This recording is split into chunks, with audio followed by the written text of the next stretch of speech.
Hey, this is Mrs. Weethy, and we're back with video lesson number 4. Let's talk about matter. There are two properties that are used to describe matter, and those are extensive properties, which depend on the amount of matter of a substance. So things that are measurable, like mass and volume, those are extensive properties. Opposite of those are intensive properties, which do not depend on the amount of matter but the type of matter that you have. So some intensive properties would include color or odor. It doesn't matter how much of the sample you have, the color's still going to be the same and it's going to smell the same also. So those are intensive properties compared to extensive properties.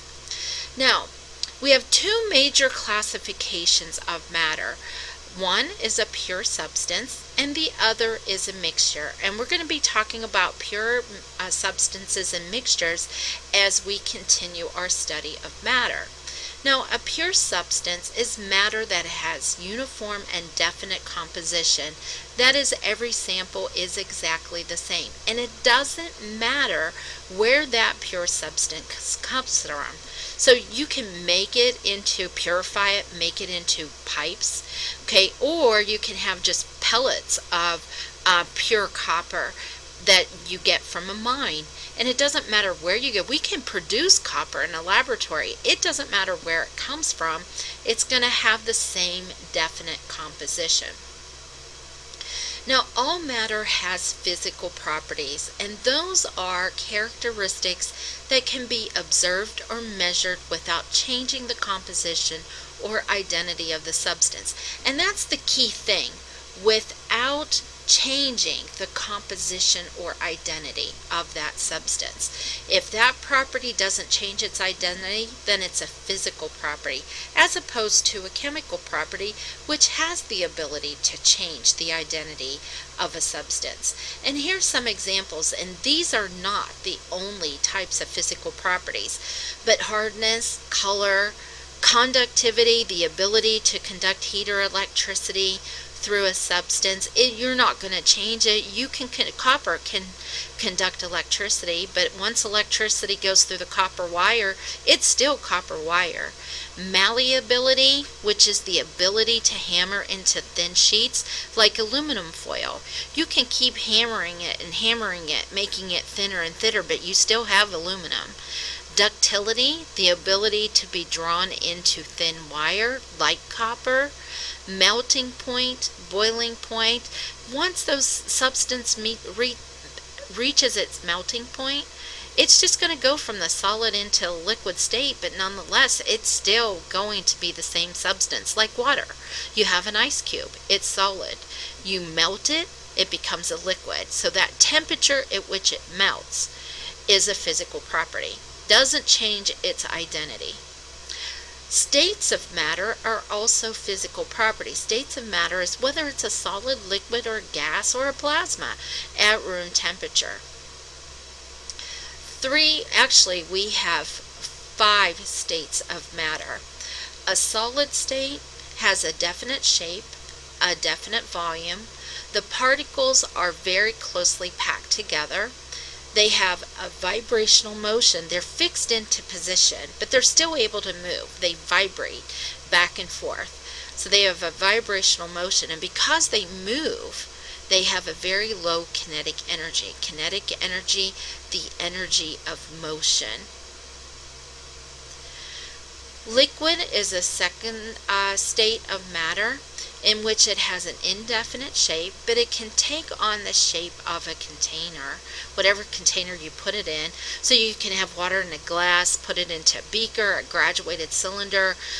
No matter what container you put it in, it's going to take on that shape. Has a definite volume. You can measure the amount of liquid. The particles are still fairly close together, as we see in this petri dish with this is a particle diagram of a liquid. The particles are still somewhat close together, but if you shook this, they'd be able to move past, slide past each one another, which creates the flowing motion. We know that liquids flow. They have a moderate kinetic energy compared to those of solids, and also our third state of matter, which are gases. Gases have an indefinite shape and an indefinite volume. Particles are very far apart, so if we see this particle diagram we have here, the particles are very far apart, but they move in a very constant, rapid, random, straight line motion with a very high kinetic energy. And because they can move in this rapid, random, straight line motion, they're able to diffuse with other gases, spontaneous mixing, or expand. They keep moving to fill up the space that they're in. The term gas refers to the state of matter at room temperature. So for instance, oxygen is a gas at room temperature. But the term vapor refers to a solid or a liquid that's its natural state at room temperature, but when you heat them becomes a gas, and that is the term we give vapor. So for instance, liquid or water. Water is a liquid at room temperature, but when you boil water, it goes from the liquid state to the gaseous state, and we call that a vapor, water vapor. Plasma state is our fourth state of matter. It's a very high energy state that conducts electricity. It is made up of a mixture of ions, electrons, and neutral atoms. So for instance, if you have sodium, and these are usually group 1 elements on the periodic table, there are 18 groups, vertical columns, and that first group are the elements that form plasma states. Sodium is one, for instance. So you can have, the symbol for sodium is Na. You can have a neutral sodium atom. You can have an electron that was lost from a sodium atom. And if you lose an electron, then that sodium atom is going to take on a positive charge. So you have a mixture of neutral sodium atoms, electrons, and the sodium ion. Now here's the key thing. Why do they conduct electricity? You need free-flowing negative charge, and those are the electrons. So those free-flowing electrons within that mixture is what conducts the electricity throughout the sample.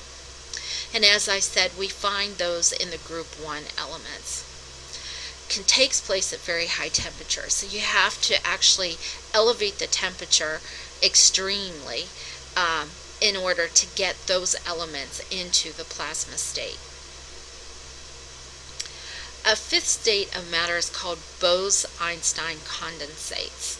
A condensate is something that condenses, goes from the vapor phase, gas phase, to the liquid phase.